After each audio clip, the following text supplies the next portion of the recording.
दोस्तों ये कहानी है एक ऐसे लड़के की जो कि पढ़ाई में एवरेज था। दिन भर दोस्तों के साथ टाइम पास करना, मोबाइल चलाते रहना उसकी आदत थी। घर पर उसकी माँ की तबीयत भी ठीक नहीं रहती थी और वो ठहरे गरीब परिवार से, और घर की हालत बस से बदतर थी। यानी अगर कोई मेहमान आ भी जाए तो उसके बैठाने तक की जगह वहां नहीं होती थी।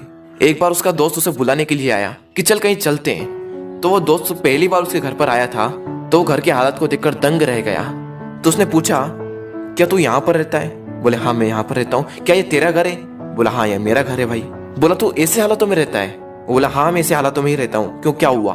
थोड़ी देर तक तो उसका दोस्त चुप बैठा रहा, लेकिन फिर वो बोला वाह वाह मेरे दोस्त वाह, तेरी घर की हालत बस से बदतर है। माँ घर पर बीमार पड़ी हुई है, पापा दिन रात काम करके थोड़ा सा पैसा जुटा पाते हैं और उससे घर खर्च चलाते हैं, और तू दिन भर मोबाइल चलाते रहता है, दिन भर दोस्तों के साथ टाइम पास करता है। तुझे अपने करियर की कोई चिंता नहीं और तेरे घर की हालत बस से बदतर हो चुकी है। तो एक बात बता, किसको धोखा दे रहा है? अपने आप को, अपने माँ बाप को? किसको धोखा दे रहा है? उसके दोस्तों ने कहा तू चल मेरे साथ। वो बोला कहाँ चलना है? नहीं तू चल मेरे साथ। तो उसका दोस्त उसे वहां ले गया जहाँ पर उसके पापा काम करते थे। उसके पापा एक फैक्ट्री में मजदूर थे। वो वहां पर बैठे हुए थे, पसीने से तरबतर होकर हालत बस से बदतर हो चुकी थी, शरीर में पेन हो रहा था, और उनके पास में उन्हीं की फैक्ट्री का एक मजदूर और बैठा था और वो उनसे कुछ कह रहे थे। और वो कह रहे थे कि यार मेरी पत्नी घर पर बीमार है, इलाज कराने के लिए पैसे भी नहीं है, मैं दिन रात मेहनत करके सिर्फ 2 वक्त की रोटी जुटा पाता हूँ और उससे सिर्फ घर का खर्च चलता है और कहीं पैसा बच ही नहीं पाता। अभी तो बेटे के स्कूल की फीस भी भरनी है। यार इससे बेहतर तो मौत ही है। जिंदगी दुख का दूसरा नाम बन चुकी है। मैं तंग आ चुका हूँ इस जिंदगी से। अब तो सिर्फ मेरा बेटा ही मेरी आखिरी उम्मीद है। उसके पापा कह रहे थे कि देखना एक दिन मेरा बेटा इससे भी बड़ी फैक्ट्री का मालिक बनेगा।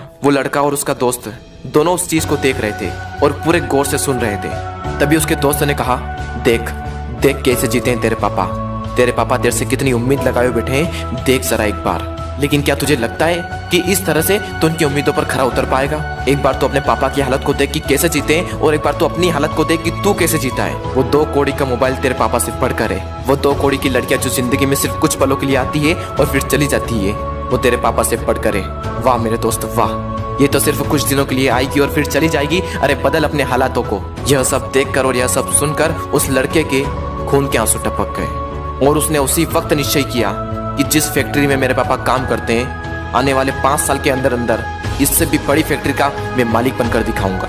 और उसके अंदर से चीख उठी थी कि मुझे कंपनी का मालिक बनना है, एक बहुत बड़ी कंपनी का मालिक बनना है, नौकर नहीं बनना है। और जैसे ही उसके अंदर से ये चीख निकली, वो दिन के लगातार 10-10 घंटे पढ़ने लगा। उसके दिमाग में सिर्फ एक ही लक्ष्य कि बहुत बड़ी कंपनी का मुझे मालिक बनना है। और उसके लिए मुझे क्या करना होगा? उसके लिए मुझे पढ़ना होगा, और मैं पढ़ूंगा। कोई माई का लाल ऐसा नहीं है जो मुझे रोक सकता है पढ़ने से। और आखिरी के सिर्फ 1 महीने में पढ़कर पूरे स्टेट में टॉप कर दिखाया। सब लोग हैरान हो गए कि ये कैसे हो गया। सबकी आंखें फटी की फटी रह गई। सब लोग दंग रह गए कि हाउ इज दिस पॉसिबल। जब उसका इंटरव्यू हुआ और उससे पूछा गया कि ये सब कैसे हुआ, तब उसने कहा कि मुझे जिंदगी में कुछ नहीं चाहिए, मुझे तो सिर्फ अपने पापा के सपनों को पूरा करना है।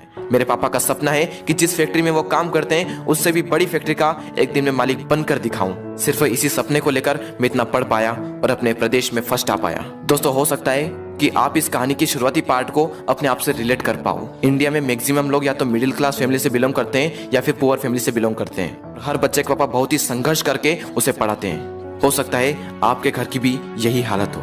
उस कहानी में उस लड़के ने रियलिटी को एक्सेप्ट करा और अपने हालातों को बदल दिया। लेकिन क्या आप रियलिटी को एक्सेप्ट करते हो? क्या आप अपने सच को देख पाते हो, अपने हालातों को देख पाते हो, अपने आप को देख पाते हो कि आप क्या कर रहे हो और आपको क्या करना चाहिए? वो लड़का तो बहुत बड़ी कंपनी का मालिक भी बन गया, लेकिन क्या गारंटी है कि आप भी अपने पापा के सपनों को सच कर पाओ? क्या गारंटी है कि आप भी अपने हालातों को बदल पाओ?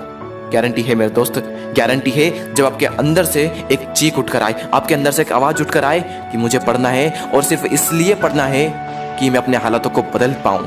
और जिस दिन आपके अंदर से ये आ गया ना कि मुझे पढ़ना है और सिर्फ इसलिए पढ़ना है कि अपने हालातों को बदलना है, अपने मम्मी पापा के सारे सपनों को सच करना है, जिस दिन आपके अंदर से ये आवाज आ गई, उस दिन से एक बात तो तय है कि आप अपने हालातों को बदल दोगे, अपने माँ बाप के सारे सपनों को सच कर दोगे। बस जरूरत है तो एक अंदर से आवाज की। दोस्तों बहाने बनाने से कुछ नहीं होगा। बहाने तो हर कोई बनाता है, हर वो इंसान बनाता है जो कायर होता है।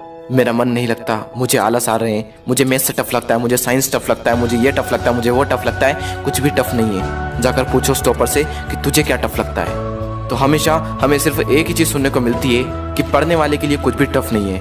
और दोस्तों जिंदगी का भी यही वसूल है, करने वाला कुछ भी कर जाएगा, और जो ना करने वाला है ना, वो छोटी सी मुसीबत आने पर रुक जाएगा। बहाने बनाने में उसका कोई रिकॉर्ड नहीं। उसे दिन भर आलस आते रहेंगे, उसके अंदर की एनर्जी बाहर उठ ही नहीं पाएगी।